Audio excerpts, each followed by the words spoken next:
Good? All right. Welcome tonight. Thank you very much, everyone, for coming to our opening of our Turtles in Time exhibition for the University of Richmond Museums at the Lower Robbins Gallery. My name is Matthew Powell, and I am the curator of museum collections for the University Museums. And we're going to have a conversation here. So we're calling this Turtles in Time and Space, a conversation. And I just thank you very much again for coming out.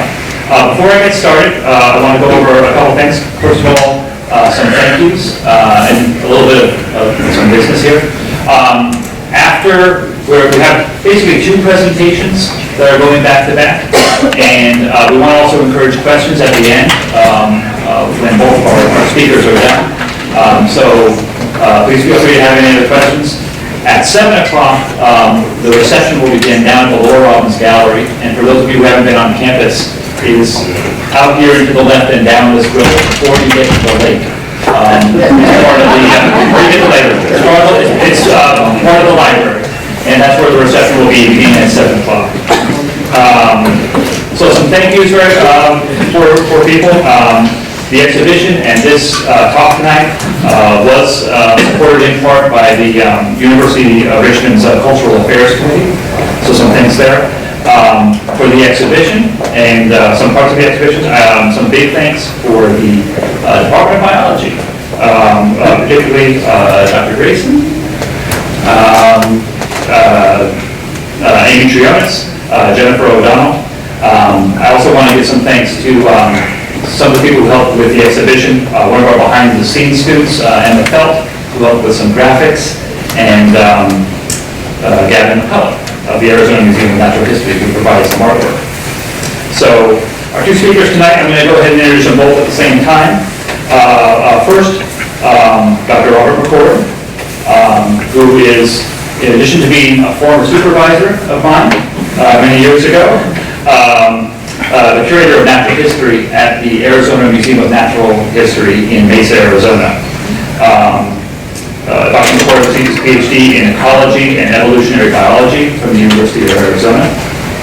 And then also David Hutchison, who's a collector and a scholar and co-curator of the exhibition. He received his PhD in organic chemistry from Purdue. So please help me welcome Dr. Robert McCord.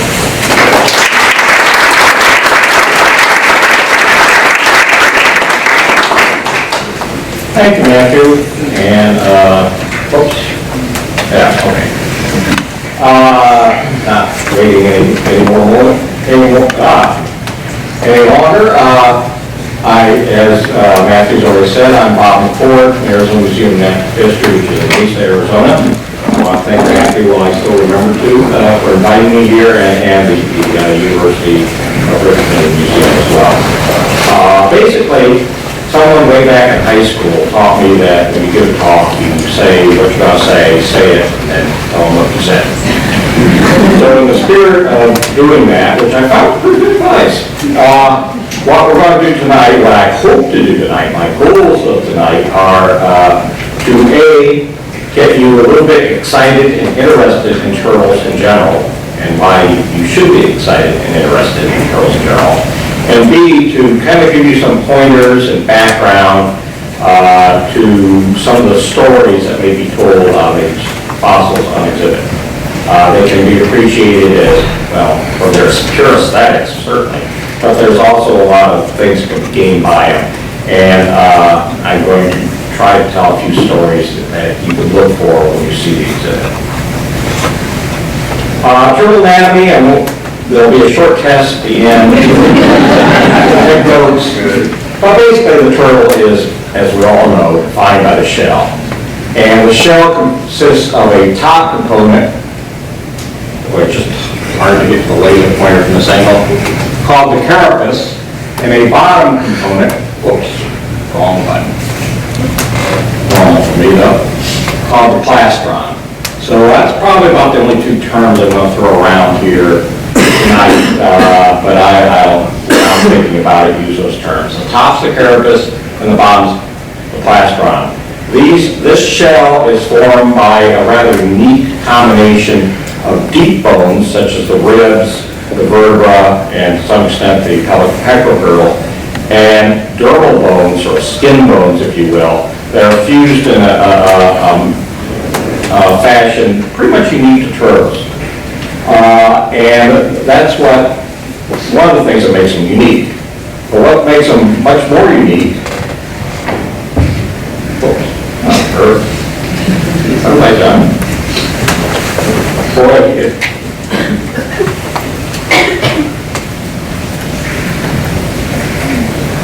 okay. Well, covering the shell, if there's a way to mess up a PowerPoint, I know it. And I'm still inventing new ways. Covering the shell are scutes, which are modified scales. And these are made of a keratinous material very similar to figuring. And you can see them here along the rib. So we're looking kind of from the inside out on a carapace. And here's the scoop sticking out, covering the bone externally. And that's so when you see a turtle, any turtle, but soft-shell turtle, you're going to be seeing those scutes. Those scutes are offset, much like laying bricks. When you lay bricks, you don't set each brick on top of each other, but you stagger them, so that the boundaries of the scutes are offset from the boundaries of the bones. This, of course, adds strength, as it does with a wall. Scutes are pretty neat, though, because they are evidenced, even when they rot, and they typically do rot and fall away from the fossil turtle, frequently, more often than not, as a matter of fact, little lines on the carapace and plastron indicate where they once were, and so they can be used in the study and understanding of the turtle. Another thing neat about the scutes is that they grow, basically, there's kind of a shed and growth annually, so they lay down what's called annuli, and these are annual growth lines. And let's see what I'm doing. So each one of these is an annual growth line of a turtle, and the turtle can actually be aged. Believe it or not, sometimes these are evidenced on the bone itself. And as a matter of fact, when you go see the exhibit later, note that the small testudo fossils, they show up particularly well. So you can actually count these and tell how old the turtle is. And even more neat, you can take a given scoot of a given age and all the other given scoots of a given age and actually kind of rebuild the turtle as it looked when it was younger, which is kind of cool.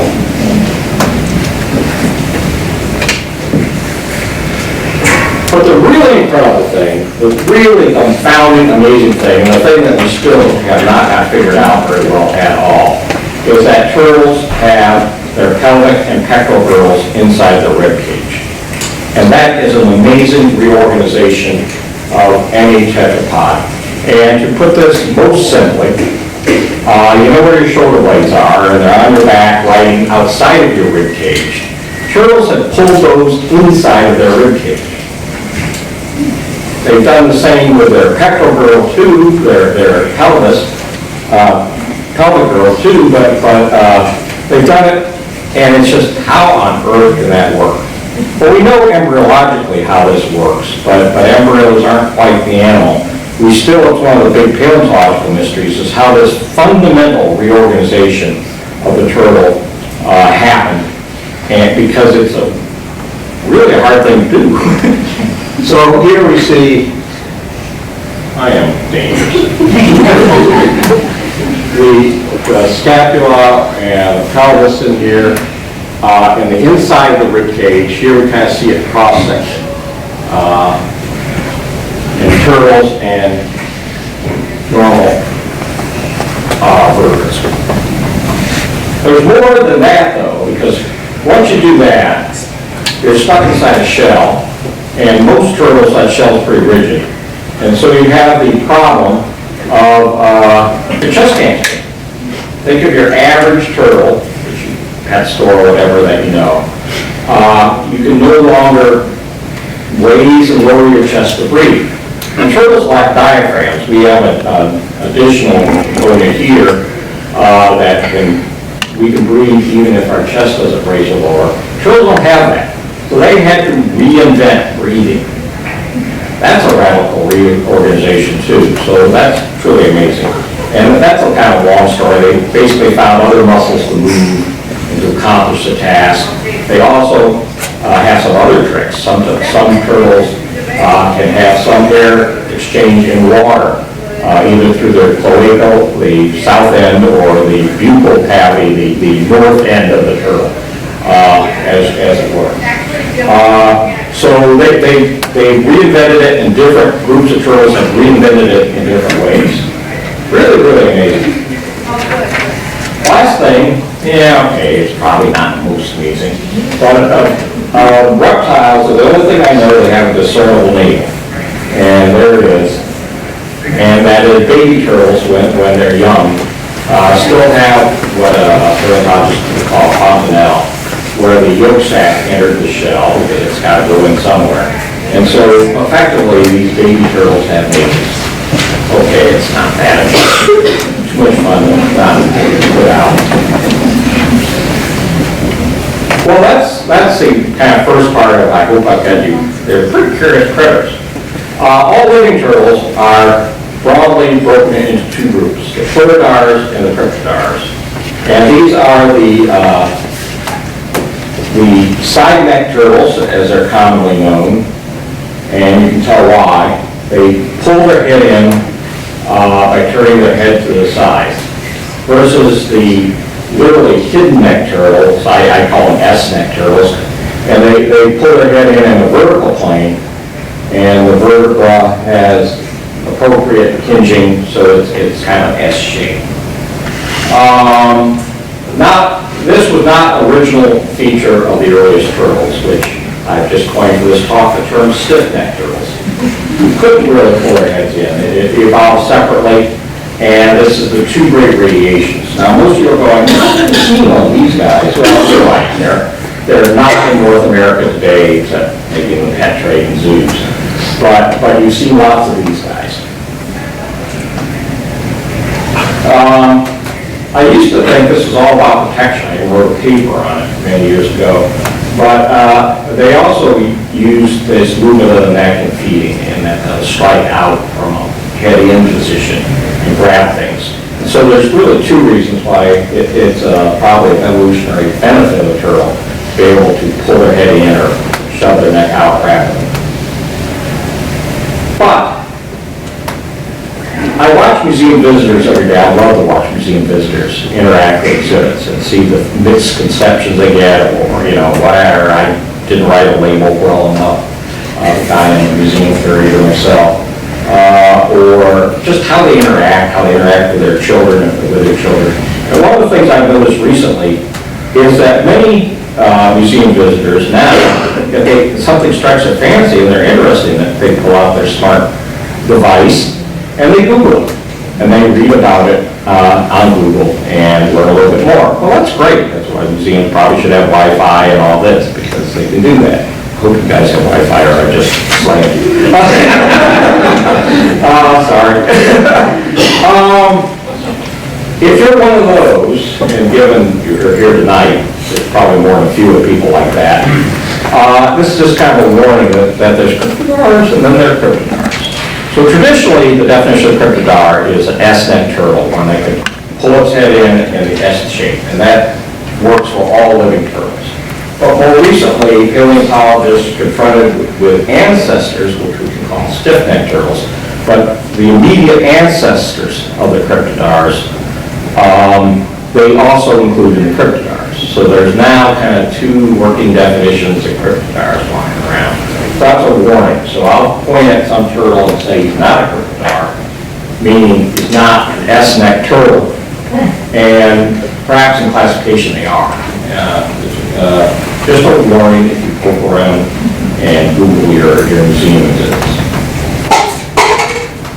Touch briefly on turtle origins.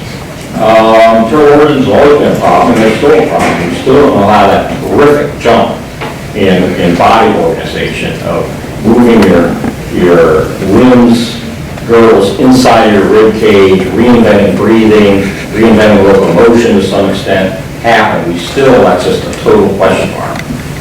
When I was a graduate student, the picture looked something like this.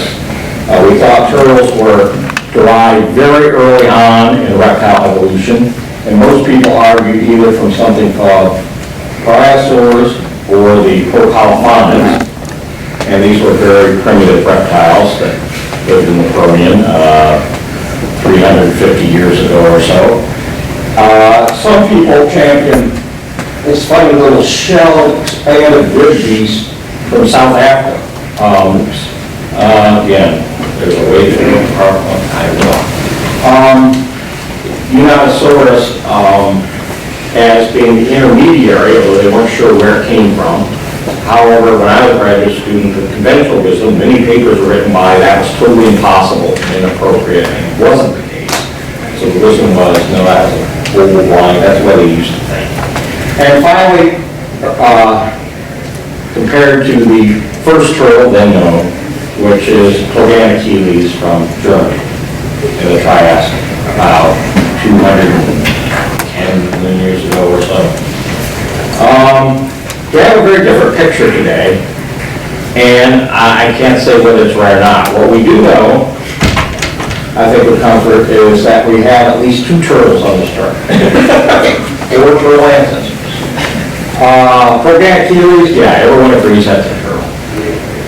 And then down here from China, in the 230, 220 million years ago, Odontochelys. And those two are turtles. And why I'm kind of waxing around here is it's easy to show a chart like this and make people believe, oh, we got all the answers now. We know the story. No, this is a story in flux. This is a place where people can still make contributions, and even if you're a young person in the audience, you may make a contribution of this because it's in that much flux. Then all these other things are presumptive turtles or turtle ancestors, but they're more troublesome. We have Unitosaurus from South Africa way down here, and although everyone said, no, that's not a turtle, that's Blind Alley when I was younger, now it's back on the tree. We have this thing which largely is responsible for striking Unitosaurus back on the tree. Popocheles, some people have promoted that as the first turtle. I'm not entirely comfortable calling the first turtle, but it's just a definition, it's just a name people hang on things, so that there's no scientific basis to ever answering that question. And it looks very turtle-like, but I actually have colleagues that would argue that it is nowhere near the turtle thing. And then we have the really troublesome beast, Chilaquiles. From the Triassic of our own southwest, from the same formation that gives us Arizona's petrified forest, which is pretty well known. Chilaquiles is a horrible specimen. It's punky, it's bad, but boy, what there is of it really looks turtle-like. The problem is, Odontochelys, where am I? Well, I just managed to push all the wrong buttons. There. Has a really good plastron. Remember, this is the plastron at the bottom shelf. And no or very little preserved carapace. Chilaquiles, on the other hand, has an extremely thin but well-formed carapace and virtually no plastron. If you're trying to work on the relationships of turtles, this is your worst nightmare.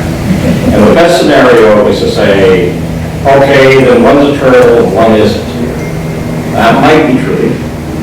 Or, as frequently happens in my profession, things are much more complex than you'd like it to be. And the story is much less well understood. So that's kind of the state of the art of turtle origins today. We still don't know, though, quite how they pulled their, reorganized their everything. Last part of my talk will be turtle stories.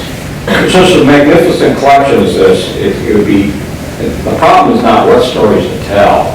There are hundreds of stories to tell. But rather it's which stories to tell. And I'll admit it, a North American turtle paleontologist, so most of my talks will kind of cover North America because it's what I know best. So I've just chosen three. These are just exemplars of things that the turtles in the collection on display illuminate and inform us on, and turtles that you may take a moment to pick out and look at it when you look at the exhibit. The first story is Floridars and Gondwana. This goes back to the 60s. Even when I entered grad school in geology in the 70s, cottonmouth drift was still new. And I think it was pretty well accepted by all of the few holdouts, but it was still pretty brand new. In the 60s, that was not the case.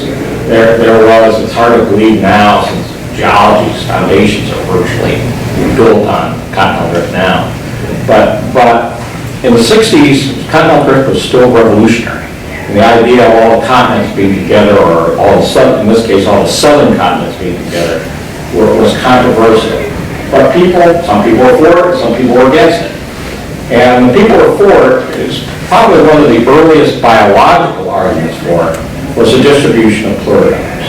The side neck turtles are predominantly, with maybe one exception, through time, been a southern hemisphere form. So what I've done here is put the turtles on exhibit in here, and I also put little turtle icons where they've been found. So today, the pleurodires live in Australia, Africa, and South America. Historically, fossils have been found rarely in India and in North America. And actually, for one brief little moment in time, they were doing real well in Europe. So they kind of leaked out on one. Nevertheless, their distribution, this is looking at the early Jurassic when you think pleurodires are just getting going.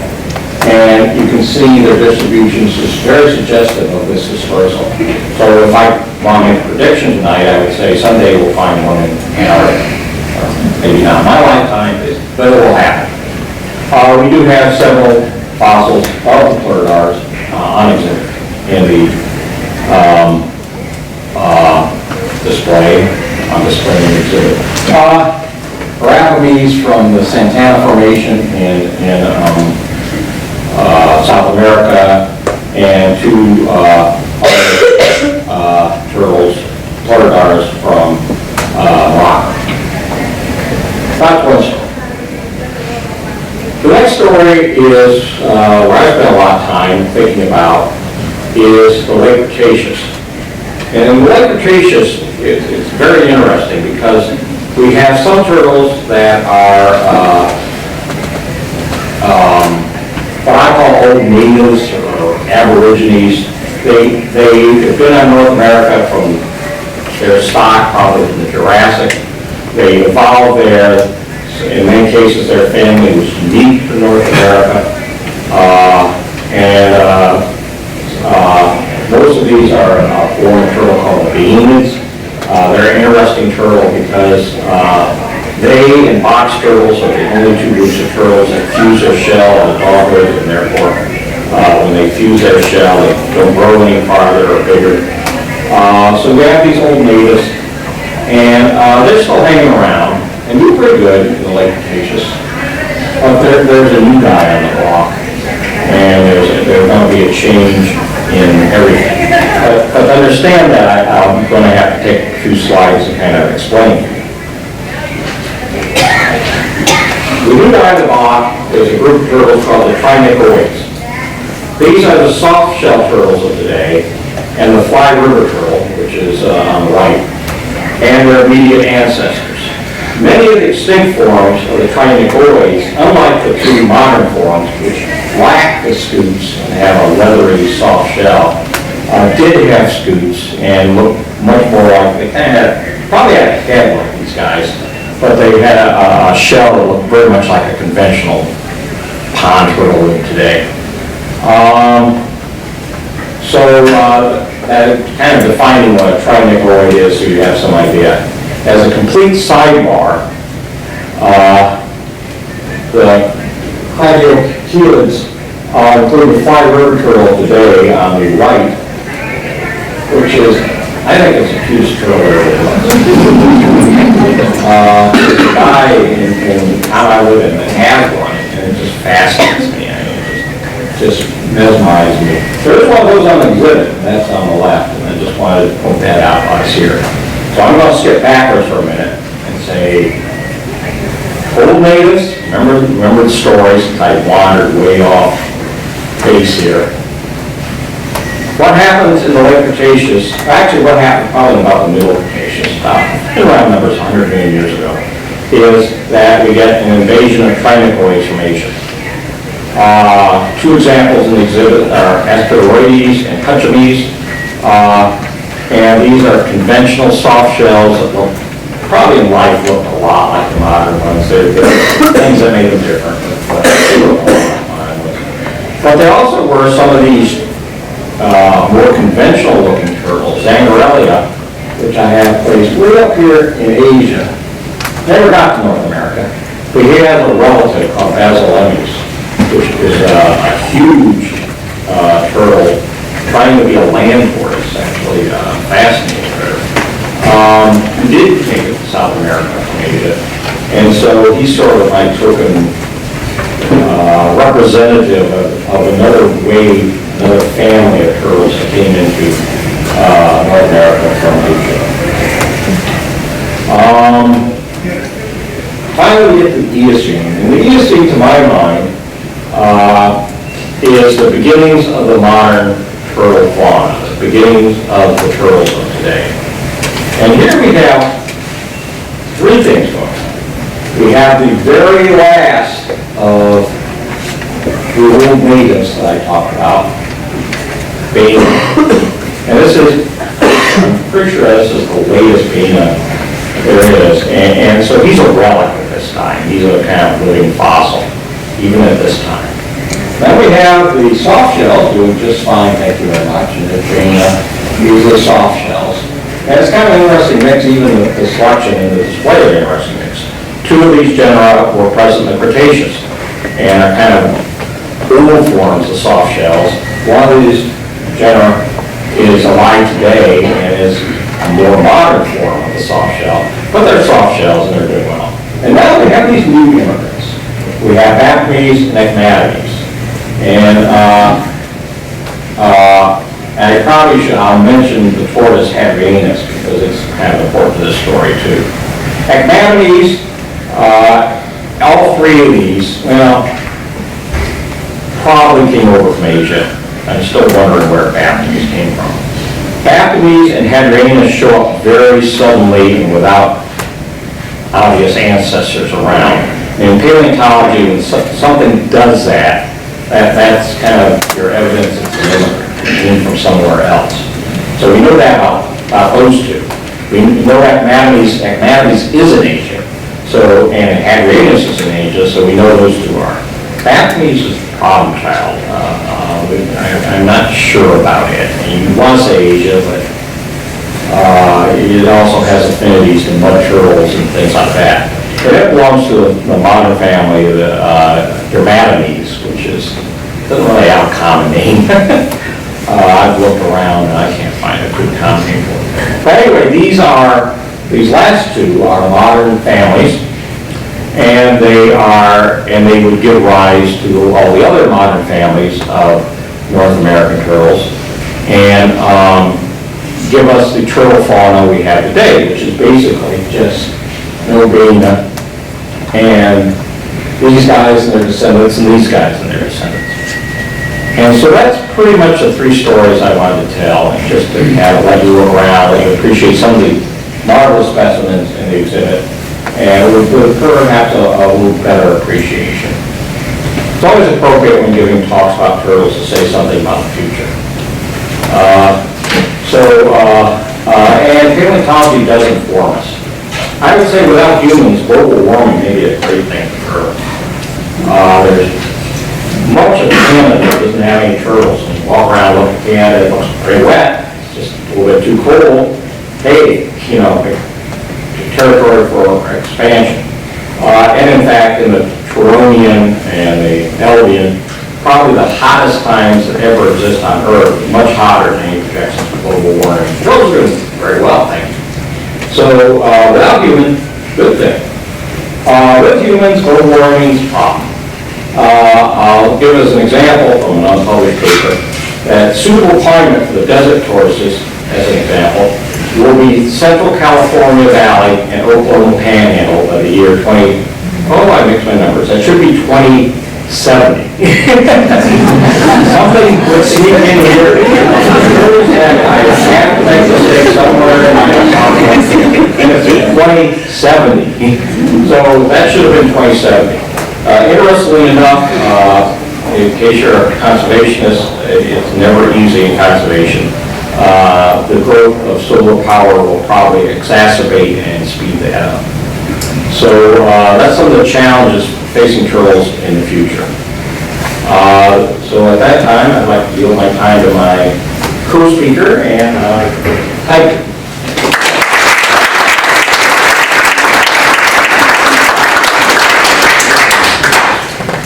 Okay, again, good evening and welcome to Turtles in Time, Fossils to the Present.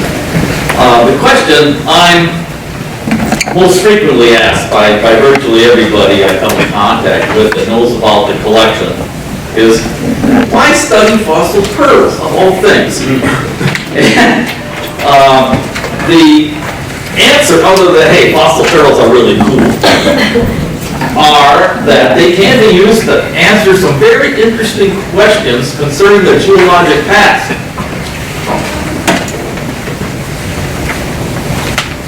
For example, fossil turtles can certainly be used to clarify the relationships between recent turtles.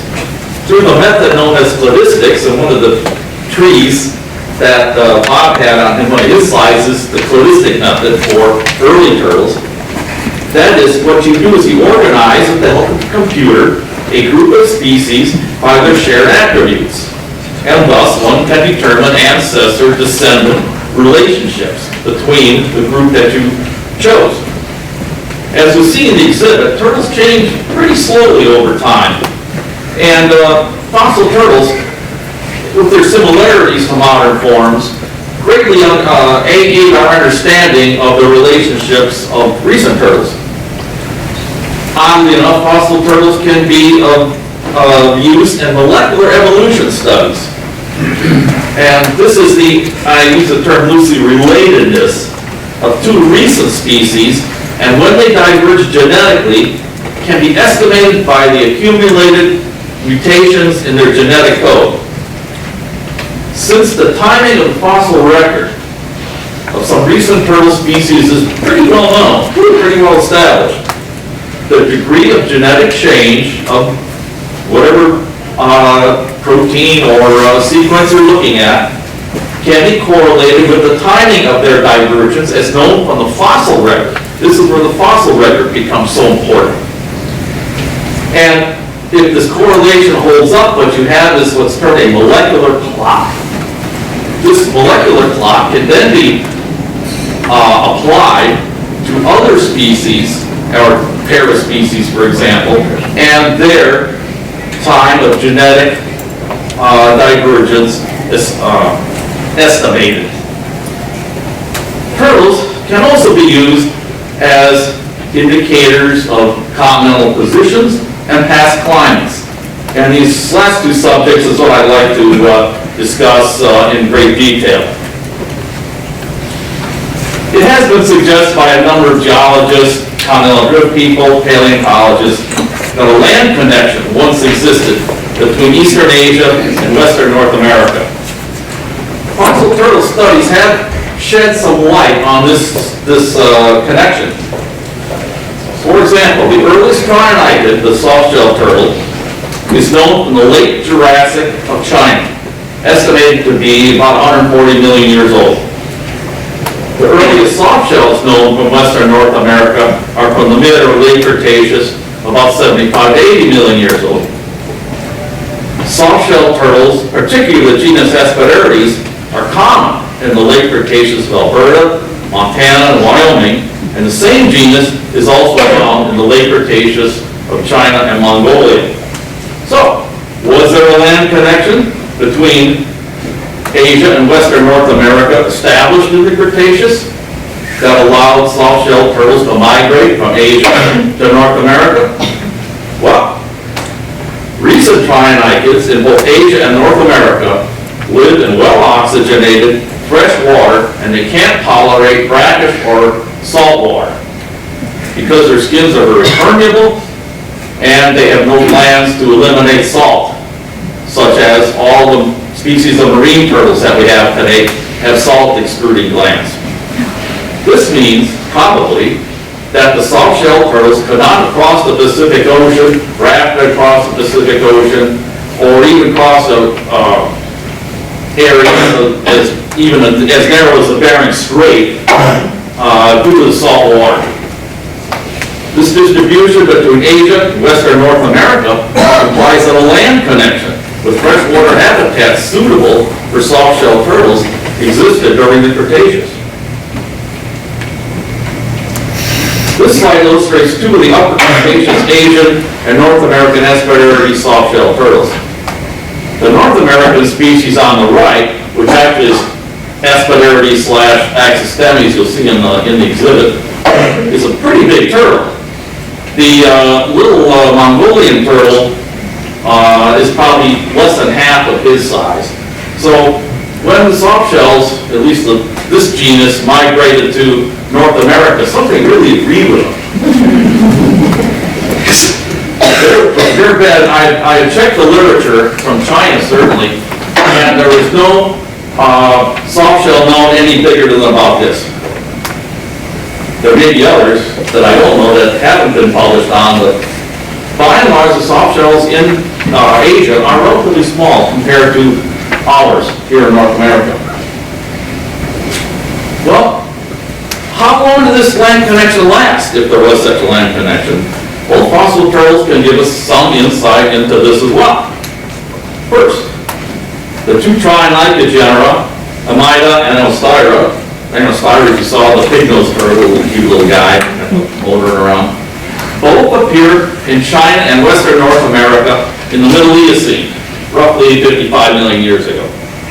A Chinese and a North American specimen of Amida are shown in the slide. Both one's from China, Eocene China, one's from Eocene Wyoming. Since these turtles also have recent relatives that can't tolerate salt water for long, it is reasonable to conclude that the land connection with freshwater habitats still existed in the mid-Eocene. Secondly, the tortoises, the family Testudinae, also first appear in both China as the genus Sinohadrianus, which we have in the exhibit, and in Western North America during the Middle Eocene as Hadrianus, which I don't have in the exhibit. We'll talk more about tortoises a little bit later and their significance. Third, the fossils of the freshwater river turtle, family Dromaeomididae, which Bob had mentioned, originated probably in the late Cretaceous in North America. Are also found in the Cretaceous, about 70 million years ago, Mongolia, Zangarellia. You saw him way up in the corner in one Bob slide. And the Paleocene, about 60 million years ago, China, Alchemes in the exhibit. And the very common Eocene, Western North American species, genus Bactemes, which we have a really neat flock of Bactemes in the exhibit. This would imply that a migration of Dromaeotomidid turtles from North America to Asia took place probably in the Paleocene, which is just before the Eocene, through this land connection. And here are, again, pictures of these Dromaeotomidids I mentioned, the Zangarellia from Mongolia, late Cretaceous Mongolia, Bactemes from Wyoming, and the Alchemes from China. Okay, fourth point. The earliest known pond turtles are found in the late Cretaceous of Montana, about 75 million years ago. Early pond turtle fossils of Ammididae are found in the late Paleocene of China, about 58 million years ago. The pond turtle fossils, the Ectotemes, that we have in the exhibit, are very common in the Middle East. In fact, they're probably the most common fossil vertebrate in certain formations, particularly the Green River Lake formations of Wyoming, Utah, and Colorado, that aren't fish. Pond turtle fossils are found as far west, I guess that way, as eastern Kyrgyzstan, which is way on the western, western side of the Gobi Desert. Look at a map and be that way. So pond turtle fossils found in Kyrgyzstan in the Eocene would suggest a rapid turtle migration, assuming the pond turtles originated in North America, from North America to Asia in the space of a couple of million years, went as far east as Kyrgyzstan. Incidentally, I want to mention this, if you want to know more about this Three River Lake system, which happens to be the largest and longest lived lake system known throughout time, the foyer of the Gotwald Science Building here on campus has an excellent exhibition prepared by Matthew and the museum staff. And some additional fossils are on exhibit in the gallery if you walk down one of the corridors. So all of this fossil distribution data would suggest that in East Asia, Western North American land connection lasted for at least 25 million years, from certainly the late Cretaceous about 75 million years ago to the mid-Eocene, late Eocene about 50 million years ago. But I know what some of you out there are thinking, this Siberia-Alaskan connection for turtles can't be true. How could these tropical, semi-tropical animals possibly exchange on a land bridge at such a high latitude where extremely cold weather exists today? Well, unless you can conceive of a tortoise stomping through the snow with little snowshoes, it really doesn't seem reasonable. Well, this brings us to the next topic, and that's turtles as indicators of paleoclimate.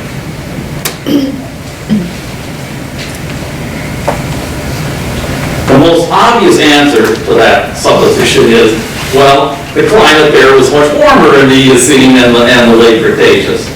In fact, despite the nuclear winter scenario of the asteroid impact at 66.5 million years ago that ended the Cretaceous as well as all the dinosaurs in the world, plant, lizard, turtle, and other studies have suggested that the warm climate of the late Cretaceous rapidly reestablished itself by the early Paleocene at about 65 million years.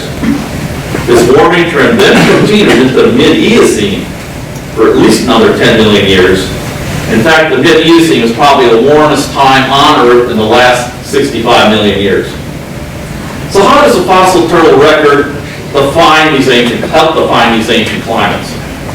Well, first, as discussed previously, aspidarides and other soft-shelled turtle genera are very common in the late Cretaceous through late Eocene in North America.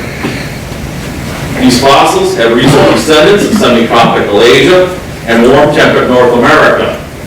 Soft shells occur as far north. Some species occur as far north as the Okefenokee in Georgia. Some even come up the Mississippi Valley.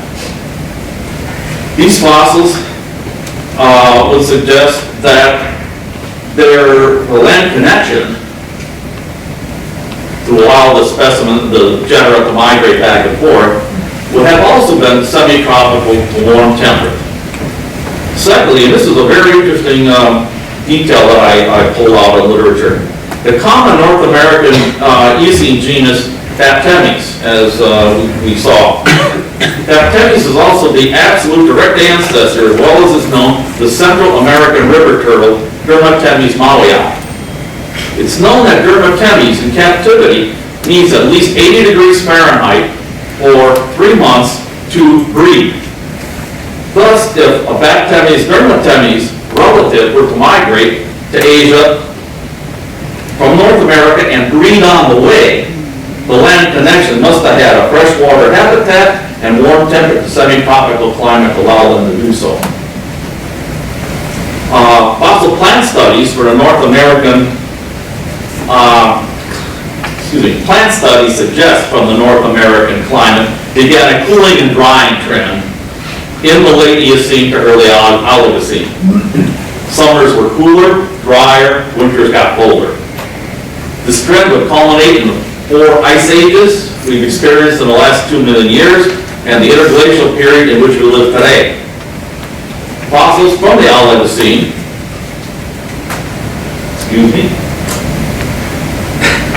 fossils from the Oligocene at 35 million years ago reflect this climate change with increasing successes of the cool temperate, well-adapted turtles and pond turtles. As the cooler and drier climates favored the formation of savannas and grasslands in North America, basically the beginning of the Great Plains, tortoises became widespread and adapted to new dry savannas and open woodland habitats, many becoming quite large, as you see in the specimens in the exhibit. The Oligocene genera Stylemes in the exhibit, Gopherus in the exhibit, are common fossil turtles in central North America. In fact, Stylemes, the big tortoise, is the most common fossil vertebrate found in the Oligocene badlands of western South Dakota and Nebraska. Testudo and Cansucheles, both which have been exhibited from Asia, are common fossil turtles from the Miocene 20 million years ago, roughly, of East Central Asia. And here are the specimens we're talking about: the big Stylemes, the big Gopherus, and the little, reasonably small, maybe 8 inches long, of the Testudo and Cansucheles.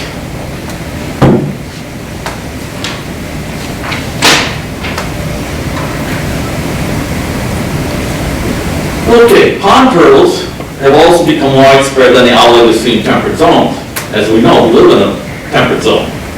In North America, Chrysemnes, the painted turtle in the exhibit, Trachemes, the sliders, Graptemes, the mat turtles, which we have in the exhibit, and Terrapene, the box turtle, we have a fossil one in the exhibit, become dominant genera from the Oligocene to the region. These turtles could adapt to cooler climates by either sheltering, hibernating, or just plain avoiding cold weather, very cold weather. Today, pond turtles are the most widespread and diverse of all the turtle families. Some fossil Chrysemnes are found in mass mortality groups, such as a group of 4 is seen in the exhibit, suggesting that some individuals were trapped and died when their ponds periodically dried up. Summers cooler but drier. Some fossil sites actually show repeated episodes of being dried out and refilled with appropriate levels of turtles fossilized, suggesting very periodic drought conditions.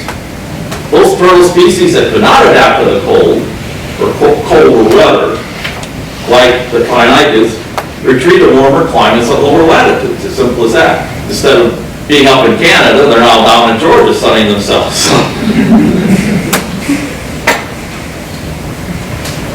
Here we have just the specimens I indicated, the Chrysemnes, the Pseudemes, and the Terrapene. In conclusion, I hope I've shown that some examples of how fossil turtles can be of utility in answering questions about Earth history. Fossil turtles can certainly help determine evolutionary relationships of recent turtles, and possibly be an aid in determining the relationships of other species with using the molecular clock. We have seen how non-marine fossil turtles, these are all non-marine turtles, give a unique perspective on the past terrestrial environments. Those are somewhat hard to come by. Terrestrial environments, such as continental connections and climate history. Again, thank you all for coming. Please enjoy the exhibition, and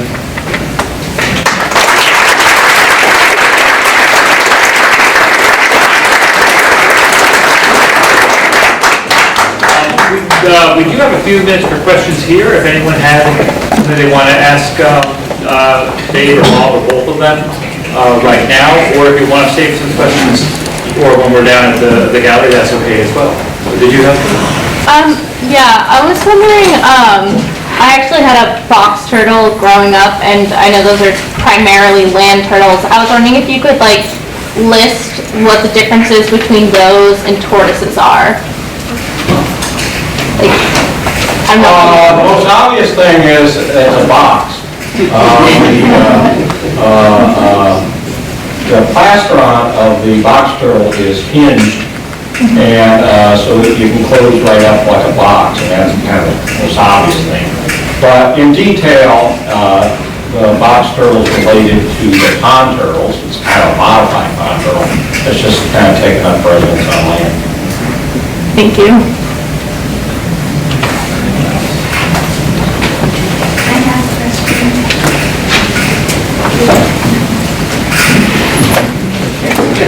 I'm thinking about, what is it about solar power that will exacerbate the light and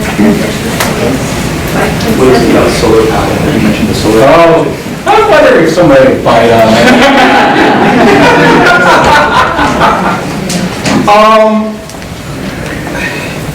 Solar power arrays, and this actually been modeled, as they exist now, if you build them out, there's kind of three things going on. In California, the problem is you build them out in the basins, and that's prime real estate for Ferris. You're increasing motor traffic and all that. But the final one is a climatic one, and that is that they locally have a different albedo than the desert. They absorb heat, and they actually increase the local heat, and this effect can go out kilometers from the solar farm.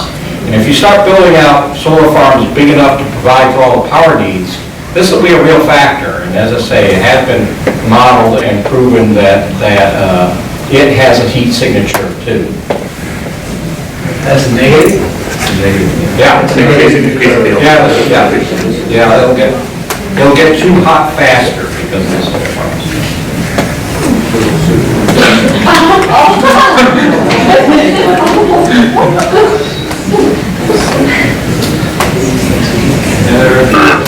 Well, You're talking about some of the larger species of Yes. turtle. How much do you think they would weigh? Well, turtle, 2 feet long, probably weighs 250 pounds. I would guess something like that, maybe, Bob, you have I know Apostle's way of the Styletes you can pet there weighs 110 pounds, and he's solid. yeah, Sulcata tortoise is one of the bigger ones. That's unlivable by most people. Yeah, I have to get the bomb. But they grew larger than that. I mean, you can use some tortoises that are quite like the Aldebaran tortoise or the Galapagos. They're several hundred pounds easy. In fact, that's why they were taken aboard ships for food and water. These lasted for so long. A question about fossils. Last year, on the internet, there was a story about a boy in South Africa who found a turtle shell, or proto turtle, that they said was 260 million years old. They thought it was the oldest proto turtle. And Unitosaurus. Yeah. I'll have that up there. Yeah, it's from the Karoo Basin. Oh, another one, okay. Yeah. I didn't recognize it up there, didn't know if, where it fell amongst your tree. Unitosaurus, most people would call it turtle, but it was the far most distant ancestor. Yeah, okay.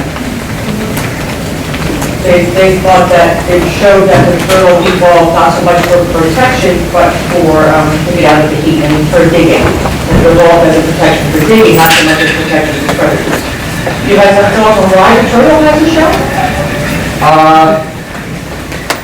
Well, you'll get different answers. I think, and looking at these early forms, you get a different story from each one. If you look at about the kiwis and try to figure out why a turtle shell evolved versus Unitosaurus, you're going to get a different story. So I don't think we can answer that. Some are to protect the belly from attack from below, some from attack from above. Yeah. It probably had a lot to do with it.